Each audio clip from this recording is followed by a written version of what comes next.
Nagsimula ang movie habang nagbibigay ng mensahe, ang CEO ng One Network Company na si President Jin. Napakagandang mga benepisyo para sa bawat miyembro ang kanyang ipinangako na lalong nagbigay ng kagalakan sa bawat nagtatrabaho sa kumpanya.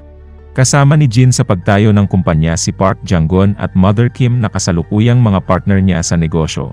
Naroroon din ang detective na si Kim Jae-myung at isang tauhan nito ang kumukuha ng larawan ni Park Jang-gun. Pinadala kay Jang-gun ang mga larawan nito, kaya't napaisip ang lalaki kung sino ang may kagagawan. Matapos ang talumpati ay umalis na ng entablado si Jin, at makikitang hindi ganun kabait si Jin, at maging si Jang-gun ay iba na rin kung umasta. Pagsakay ng kotse ni Jang-gun ay pumasok ang detective na si Gemma upang imbestigahan ang lalaki.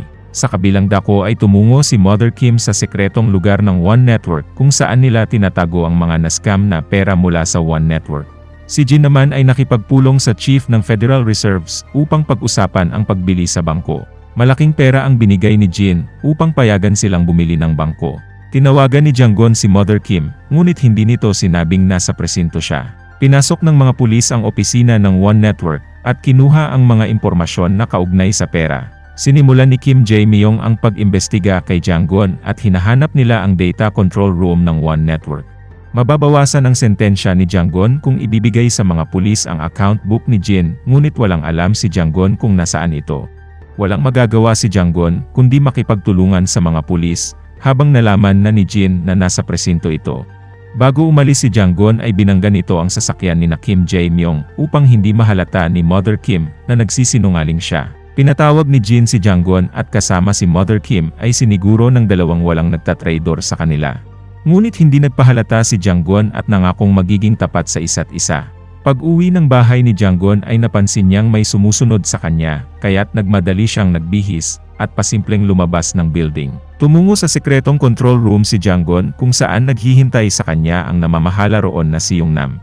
Inutusan ni Jang-gun si Yong-nam na lagyan ng bag ang computer ni Jin upang makuha nila ang $50 milyong na kanilang pagpapartihan. Ngunit nasubaybayan na pala ng mga pulis ang kilos ni Jang-gun at nalaman na kung nasaan ang control room. Alam rin nila ang ginawang pakikipagkita ni Jin sa Chief ng Federal Reserves. Sumunod na araw ay nailabas sa balita ang pagbili ng One Network sa isang bangko, at natuwa si Jin sa sinabing maayos na ang lahat ng dokumento. Patuloy na lumago ang One Network, at malaking pera ang pumapasok kay Jin sa bawat araw na dumaraan. Nalagyan na ng bag ni Yong-nam ang computer ni Jin, kaya't ganun na lamang ang tuwa ni Jang-gun. Pinaaresto ang Chief ng Federal Reserves habang kinuha naman nina Gemma si Jang-gun. Binigyan nila ng device si Jang-gun upang alamin kung nasaan ang account book ni Jin. Muling nagbigay ng pangako si Jin sa kanyang mga kasama sa One Network ng isang isla na titirhan nilang lahat. Nang pabalik ng opisina ay sumabay si Jang-gun kay Jin at narinig niya mula sa pag-uusap nito at Mother Kim tungkol sa espya. Isinama ni Jin si Jang-gun sa kanyang bahay at tumungo sila sa sekretong kwarto. Dahil sa device na dala ni Jang-gun, ay napapanood ni Kim Jae-myung ang pakikipag-usap ni Kim sa mga koneksyon nito. Kinuha ni Jin ang account book at kinuha ang numero ng tutulong sa kanya upang mapalaya ang Chief ng Federal Reserves. Agad ngang napalaya ang Chief ng Federal Reserves, ngunit may tinawagang hitman si Jin.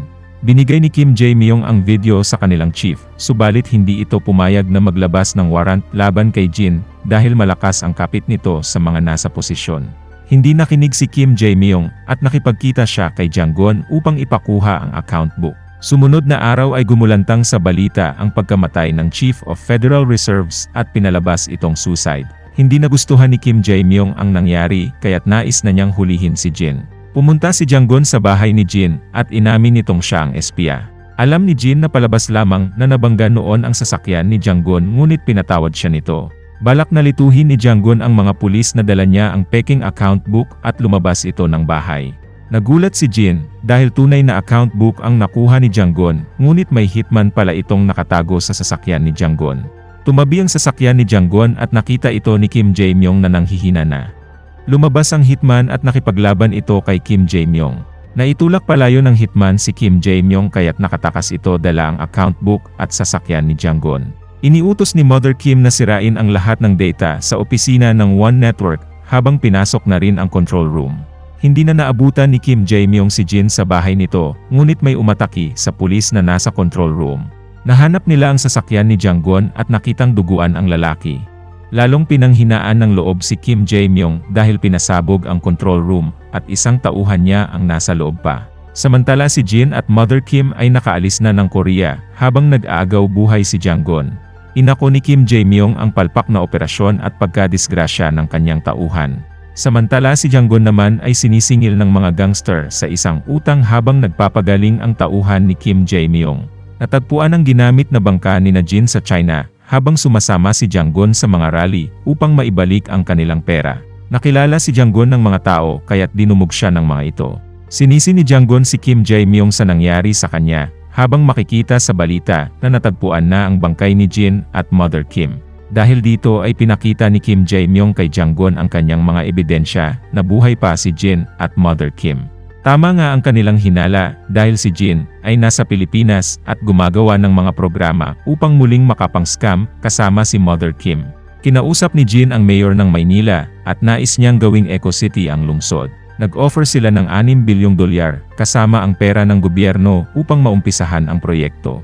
Samantala muling nakita ni Jang-gun si Yong-nam na nahuli na rin ng mga pulis. Alam nilang muling gagawa ng scam si Jin, kaya't kasama si Yong-nam at Jang-gun ay hahanapin nila ito. Si Gemma naman pilit na nakipagkilala kay Hwang na isa sa mga kontak ni Jin sa Korea. Nalagyan nila ng hearing device ang opisina ni Hwang kaya't nakumpirma nilang buhay pa si Jin. Samantala na isuluhin ni Jin ang transaksyon, kaya't iniit sa puwera nito si Mother Kim. Tinawagan ni Mother Kim si Hwang at inutusang umutang ng pera kay Madam Shin na pinakamayamang nagpapautang sa Korea. Nakiusap si Jang-gun kay Hwang na tumulong sa investigasyon upang makakuha ng impormasyon. Nagmakaawa si Jang-gun na tulungan siya ni Hwang kaya't minungkahi ni Mother Kim na gamitin nila si Jang-gun, bagay na hindi pinayagan ni Jin. Hindi na nagkakasundo ang dalawa at tila may planong hindi maganda si Jin kay Mother Kim. Dahil dito ay nag-isip ng paraan si Mother Kim kung paano masosolo ang pera. Dahil alam nilang kailangan ni Jin ng money launderer, ay kinuha nila ang katauhan ng isang lalaking may ganitong pamumuhay. Pinakilala ni Gemma kay Hwang si Kim Jae-myung bilang si Peter Kim na isang magaling na stock analyst. Binalita ni Hwang kay Jin at Mother Kim na nakilala niya ang pinakamagaling na money launderer na magagamit nila. Nakipagkita si Hwang kay Kim Jae-myung at napag-usapan nila ang malaking pera na kakailanganin ni Jin. Sumunod nilang pagkikita ay sinabi ni Kim Jae-myung na maaari pa nilang doblehin ang makukuhang pera. Sinabi ni Kim Jae-myung kay Jin na gumawa ng kanal upang madagdagan ang pondo sa gagawing scam. Nagustuhan ni Jin ang plano kaya't agad na lumapit si Kim Jae-myung kay Madam Shin upang makuha ang malaking perang gagamitin. Agad na nagbigay si Madam Shin, bagay na ikinagulat ni Jang-gun. Ibinigay ni Jin ang planong Eco City at magandang kanal para sa Manila kaya't lalong humanga ang mayor ng Manila. Tinawagan ni Mother Kim si Jang-gun at sinabing magkita silang dalawa. Tumungo ang grupo ni Kim Jae-myung sa Pilipinas at isinama nila si Jang-gun upang mapadali ang trabaho. Nang gabing iyon ay palihim na umalis si Jang-gun at tumungo sa Manila Cathedral upang makipagkita kay Mother Kim. Sinabi ni Mother Kim na kung makukuha nila ni Jang-gun ang 3 bilyon ni Jin ay paghahatian nila ito. Upang makasiguro si Jang-gun na kakampi niya si Mother Kim ay hiningi niya ang account book ni Jin. Samantala sa katauhan ni Peter Kim ay makikipagkita si Kim Jae-myung kay Jin.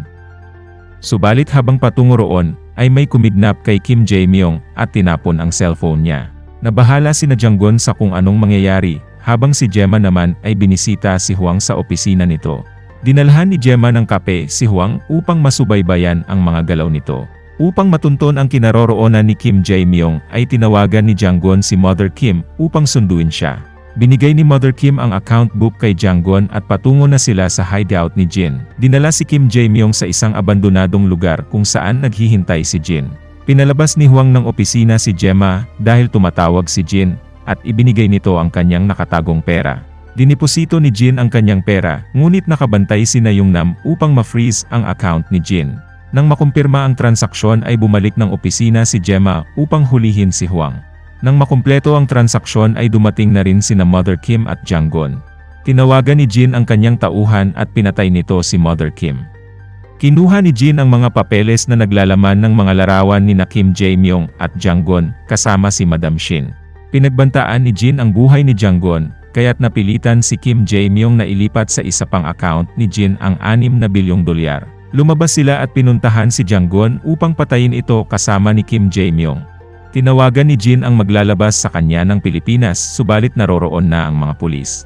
Paalis na si Jin ngunit natawa na lamang si Jang-gon dahil hindi naiintindihan ni Jin ang sitwasyon. Kagagawan pala ng dalawa na ipadala ang kanilang larawan kay Jin upang maniwala itong nakokontrol niya ang mangyayari. Habang napasok pala ni Jang-gon ang computer ni Jin nang ilagay nito ang password para sa transaksyon ng pera. Nagmadaling tiningnan ni Jin ang kanyang computer dahil hindi tunay ang naging transaksyon nila. Sa oras na iyon ay nagpaputok na ang mga pulis kaya't nagmadaling tumakas si Jin. Dala ng mga ito si Jang-gon upang gawing bihag habang sinusundan ang mga ito ni Kim Jae-myung. Sumakay ng kotse sina Jin dala si Jang-gon habang nahuli naman ni Kim Jae-myung ang isang kalaban. Pinagtawanan na lamang ni Jang-gon si Jin dahil hindi nito makukuha ang pinaghirapang pera kaya't hinataw ito hanggang sa mawalan ng malay. Hinabol ni Kim Jae-myung ang sasakyan habang nakasunod na rin ang pulisya. Pinagbabaril ni Jin si Kim Jae-myung ngunit inagaw ni Jang-gon ang baril dahilan upang tamaan ang driver. Inabot ni Jin ang manibela ngunit pinigilan ito ni Jang-gon. Inunahan ni Kim Jae-myung ang sasakyan at hinayaang mabangga ng sasakyan ni Jin. Bumangga ang sasakyan ngunit buhay pa si Jin at sinubukan nitong tumakas. Pagbaba ni Kim Jae-myung ng sasakyan ay nakita niyang delikado ang lagay ni Jang-gon. Nagsimula na ang apoy ngunit hindi hinayaan ni Kim Jae-myung na mamatay si Jang-gon. Nang masigurong ligtas si Jang-gon ay tumungo si Kim Jae-myung sa kinaroroonan ni Jin na noon ay naghahanap ng masasakyan. Dumating na ang mga pulis kaya't wala nang magagawa pa si Jin. Sinubukang tumawag ng tulong ni Jin, subalit walang sumagot sa kanya. Tuluyan ng hinuli ni Kim Jae-myung si Jin upang sampahan ng sandamakmak na kaso. Bumalik sila ng Korea at dinala si Jin upang pagbayarin sa lahat ng mga kasalanan nito. Makikita sa balita na nakuha nila ang account book ni Jin na naglalaman ng lahat ng mga opisyal ng gobyerno na nasuhulan ni Jin. Matapos ang kaguluhan ay nagawa nilang ibalik sa mga tao ang na-scam na pera ni Jin, bagay na nagbigay ng bagong pag-asa sa mga biktima. Pinagsisihan ni Jang-gon ang mga nagawa kasama si Jin at ngayon ay handa na siyang mamuhay ng matuwid sa tulong ni Kim Jae-myung.